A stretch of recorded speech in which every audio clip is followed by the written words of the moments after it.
All right.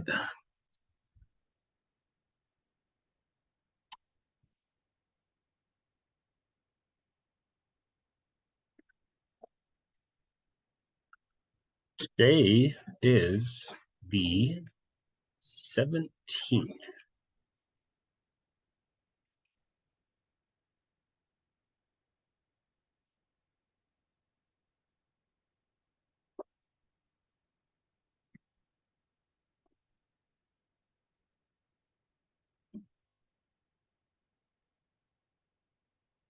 You guys think I could teach an entire lesson without ever talking? I bet I could. I don't want to try really. Maybe today's not the day for it, but I'm gonna give it a shot sometime. Just writing and eye contact and thumbs ups.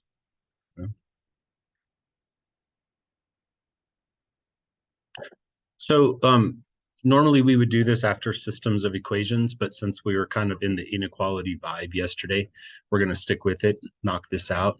Um, so do it. Like I said, I'm kind of on a mission here to make sure we're all fully like exposed to everything that's going to be on the big Wyoming test here. So we're going to talk about systems. It's actually really not hard at all. So assuming that yesterday's work was okay, I looked and about half of you got it done. Some of you hadn't started it. But you got to get that done. So assuming that went okay, then this honestly is just a little bit more of the same. So a system of inequalities is just going to be two or more inequalities in the same math problem. We call when multiple equations or inequalities work together, we call that a system. And so our systems, we're probably just for today going to do two inequalities, but when you graph a system, you just graph two problems on the same grid.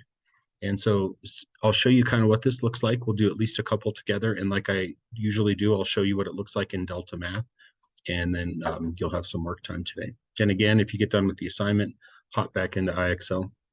So an example would be something, and again, I'll start you nice and easy. And by easy, I mean I'll solve for y.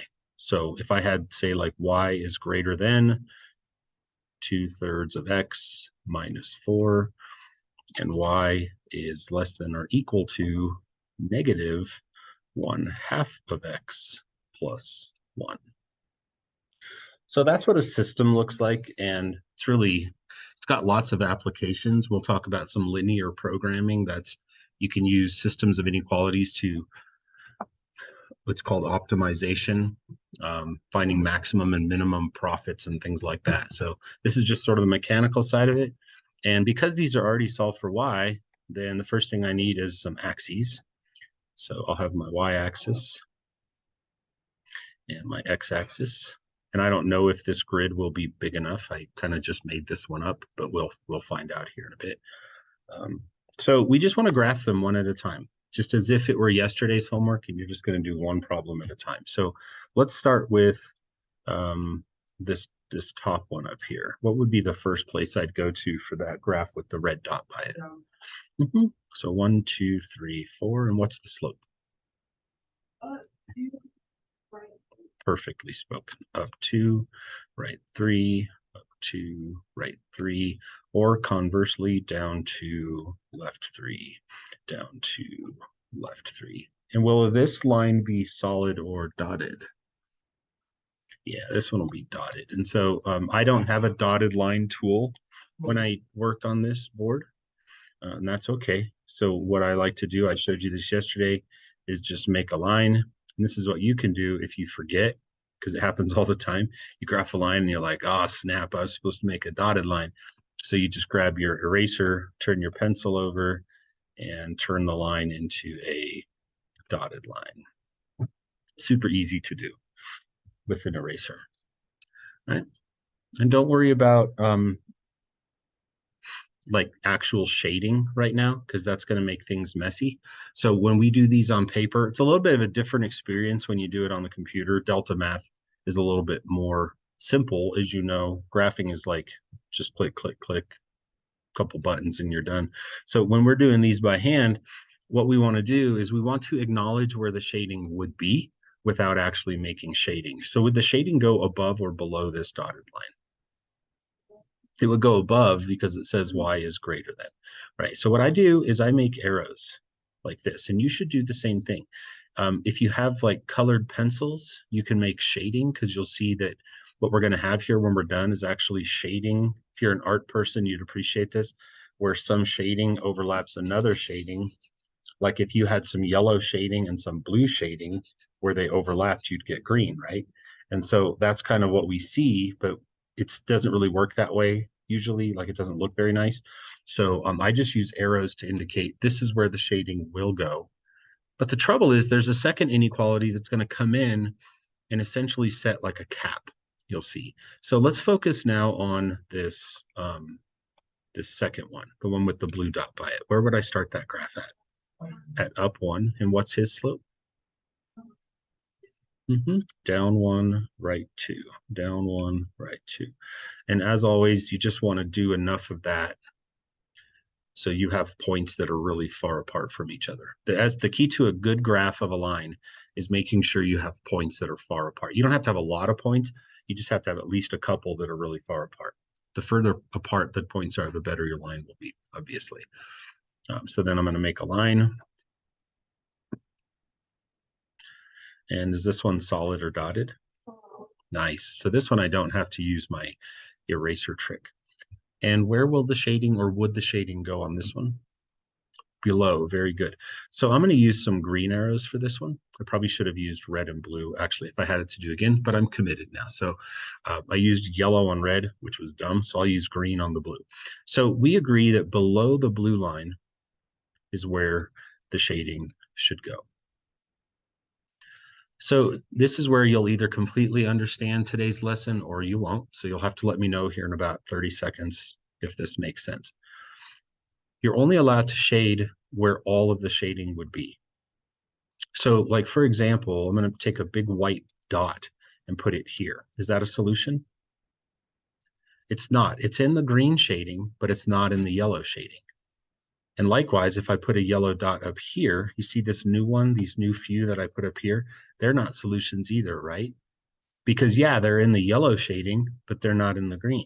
The shading can only exist where the shadings overlap. You've heard that word before. So when the two shadings coexist, you can see that they coexist in a what we call a bounded. You see how it's bounded like this? And then your shading looks kind of like a triangular region like this. It's obviously not really a triangle because it goes on forever, but that's the way the shading should look with a system, because it's getting capped by two different. It's got like a go forever in one direction, but then another line comes in and says, but don't go past this line. And so we always get these shapes like this, right? And eventually when we get to linear programming, we'll have like 4 or 5 linear inequalities on the same graph, and we might find actually like a bounded region, like a pentagon. And that's some pretty cool stuff we can do with that. But that's what a system looks like. Okay. And the only difference would be, like, if I wanted to make this more difficult, I could make it so that you have to solve for y, right? Just like yesterday. But I think, that's kind of yesterday's lesson, really. This is just yesterday's lesson with a little bit of an extra twist at the end, huh? So you good on this? You kind of understand what's going on? Let me show you what it's going to look like on the old Delta Math. If I can remember how to do this, let's see, Delta systems, edit, skills. And I don't remember on these. I feel like these are all solved for y. I remember from last year. Yeah, like look, as I click through, do you see how they're already all solved for y? So this will be a super sweet. You'll actually probably have a harder time. Those of you that are still monkeying around on yesterday's assignment, that's a harder assignment technically, because there's all that getting y by itself stuff that you have to do on separate paper. But I think these are, look, just one after the next. So just graphing them. That's all we got to do. And on Delta Math, there's no rulers, you just click some buttons. So let's take a look at this problem here. I hope you can see that. I'll zoom in just a little. Don't want to lose my graph too much. So the first one says y is less than 2x minus 5. Where will we start the graphing journey? And what's the slope?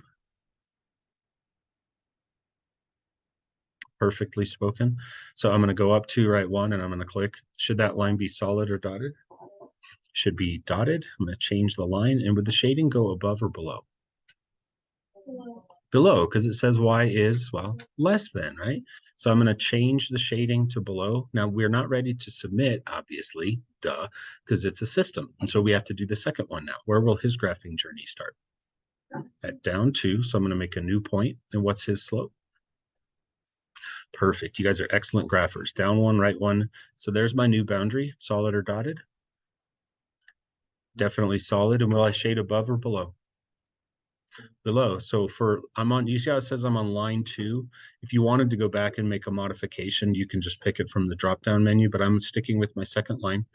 I left the line as solid, but I want to change the shading to below. And you can kind of see this, the program does a good job. All this stuff that's in light green over here is not a solution. All the stuff that's in this more purpley stuff on the right, not a solution. The solution is this kind of bluish area where the shadings combine with each other. Again, art people appreciate that more, but like if you put a thin, like you remember like transparencies? Have you ever seen those? We used to use them when we were teaching a long time ago. Like if you put a little green on one and a little purple on another and you laid them over each other, the parts where there's both yellow and purplish or green and purplish are the blue stuff, that pukey blue at the bottom. And that's what the solution region is. Okay, now what it's going to ask us to do from this point is name a point. So it wants to make sure that you understand what the solution region is. So my job is to pick a point. Can you name for me a point that's in my pukey blue area?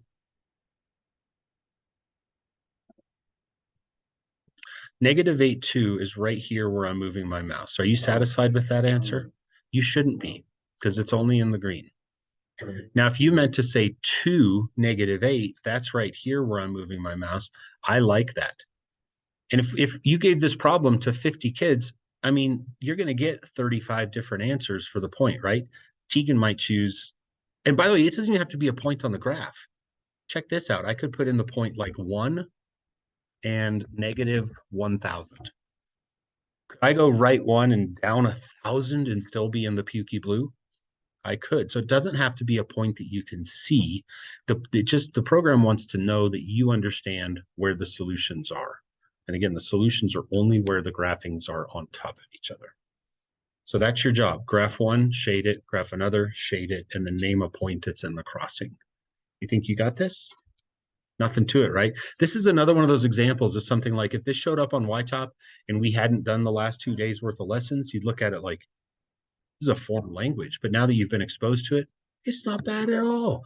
You got to know how to graph lines, obviously, but that kind of goes without saying. All right, I'll get out of the way. I gave you 20 of these. You should probably be done in 15 minutes. This is a really short assignment, and then hop back into IXL. Unless you didn't finish yesterday's, then get back on that, you slackers. All right.